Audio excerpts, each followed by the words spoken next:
सृष्टि बचपन से ही दिखने में सुंदर नहीं थी, लेकिन अमीर बाप की बेटी सृष्टि पर उसकी माँ जान छिड़कती। मेरी बेटी कितनी प्यारी है, भगवान सबको सृष्टि जैसी बेटी दे। सृष्टि धीरे धीरे बड़ी होती है। एक दिन सृष्टि की सहेली कहती है, तू दिखने में कितनी अजीब सी है, लेकिन मैं जानती हूँ हम सब में सबसे अच्छी शादी तो तेरी ही होगी। तेरे पापा अमीर जो है। और बता नहीं सकते यार, दहेज तो हर कोई देता है, ये क्या ज्यादा ले जाएगी अपने पति के लिए? अरे बड़े शहर में कोठी है इसके पापा की। अरे पापा की है ना, कौन सी इसकी है? इसकी होती तब तो कोई भी लड़का इससे शादी कर लेता। अरे पापा की मतलब पापा की है तो मेरी ही है ना? किसने कहा? अब तेरी तो तब होगी ना जब तेरा भाई ना हो। वैसे भी शादी के बाद सारी प्रॉपर्टी भाई के नाम होती है। सृष्टि समझ जाती है कि उसे किसी भी हालत में माँ बाप की सारी प्रॉपर्टी को अपने नाम करना है, लेकिन कैसे? एक दिन सृष्टि का भाई शीनू कहता है, बहन क्या कर रही है? तुझसे एक बात करनी है। अरे हाँ हाँ करना, मैं तो तेरी बहन हूँ। बहन मेरी लाइफ में ना एक लड़की है, बहुत अच्छी है। मैं सोच रहा हूँ माँ और पापा से बात करूँ शादी के लिए। सृष्टि को समझ में आ जाता है कि भाई की शादी होते ही भाभी उसे एक दिन भी घर में बर्दाश्त नहीं करेगी। क्या बात है भाई, बताना कौन है वो? यार वो बहुत अच्छी लड़की है, पढ़ी लिखी है, मेरे साथ जॉब भी करती है।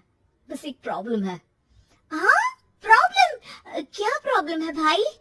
यार वो शादीशुदा है, लेकिन उसके पति ने उसे सिर्फ इसलिए छोड़ दिया क्योंकि उसके माँ बाप दहेज नहीं दे पाए। सृष्टि ये सुनकर न जाने क्यों खुश हो जाती है। अरे भाई तो क्या हुआ, लड़की तुझे तो पसंद है ना? शीनू को लगता है कि बहन उसे समझ रही है। वो इस बात से अनजान होता है कि उसकी बहन की मंशा पूरा घर हड़पने की है।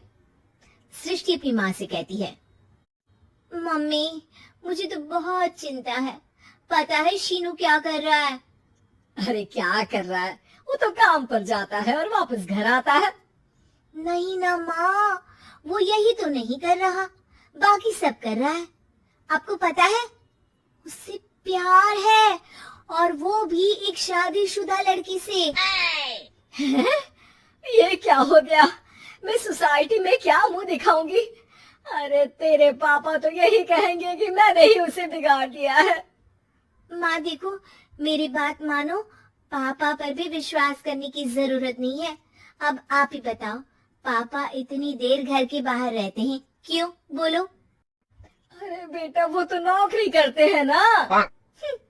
तू बहुत भोली है माँ, पापा का ऑफिस तो 7 बजे खत्म हो जाता है, लेकिन देखो कितनी देर से आते हैं। अरे नहीं नहीं बेटा, ऐसी कोई बात नहीं है। सृष्टि माँ को एक औरत से बात करते पिता की फोटो दिखाती है। देखो माँ कैसे हैं पापा, मैं ना कहती थी कि पापा सही नहीं है। मैं तेरे पापा से बात करूंगी, दे फोटो मुझे। ओ माँ वो तो डिलीट हो गई।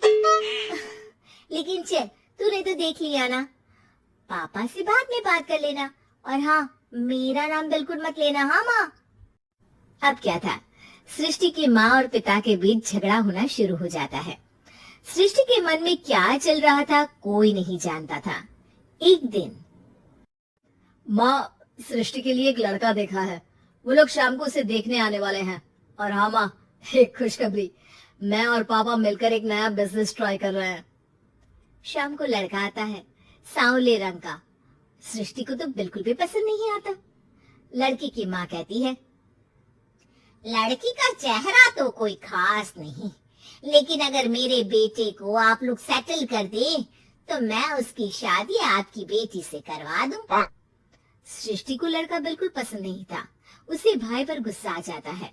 लड़के वालों के जाने के बाद कहती है, माँ देखा शीनू मेरे लिए कैसा लड़का लेकर आया, न दिखाने लायक न सुनने लायक, सेटल भी नहीं, वो भी हम करे। अरे माँ मैं जानती हूँ ये मेरी शादी किसी भी घर में क्यों करवाना चाहता है? अरे कैसी बात कर रही है बहन, तूने तो देखा ना, लड़के को मैंने ही मना कर दिया तुझसे शादी के लिए। जिसने लड़का बताया था उसने उसकी बहुत तारीफ की थी।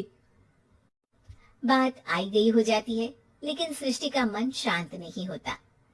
क्या करूं, कुछ समझ में नहीं आ रहा। मेरी शादी हो गई तो ये लोग पूरी प्रॉपर्टी शीनू के नाम कर देंगे, मेरे हाथ तो कुछ लगेगा ही नहीं। तभी सृष्टि को आइडिया आता है। वो किसी वकील को फोन करती है। जी देखिए, अगर आपके मम्मी पापा का तलाक हो जाता है तो आपके पिता की आधी प्रॉपर्टी आपकी माँ के नाम हो जाएगी, फिर उसे वो किसी को भी दे सकती है। सृष्टि अब माँ को बेटे के खिलाफ करती है। माँ, शीनू पर नजर रखा करो, वो जिस लड़के के प्यार में है ना वो शादीशुदा है। यहाँ आएगी, सारा पैसा रुपया जमीन जायदाद सब हड़प लेगी। पापा का भी हाल तुमसे छुपा नहीं है। ऐसा ना हो कि मैं और आप एक दिन सड़क पर भीख मांगे। हे भगवान, मैं तो जीते जी मर जाऊंगी अगर ऐसा हो गया तो। ऐसा हो गया नहीं माँ, ऐसा ही होगा।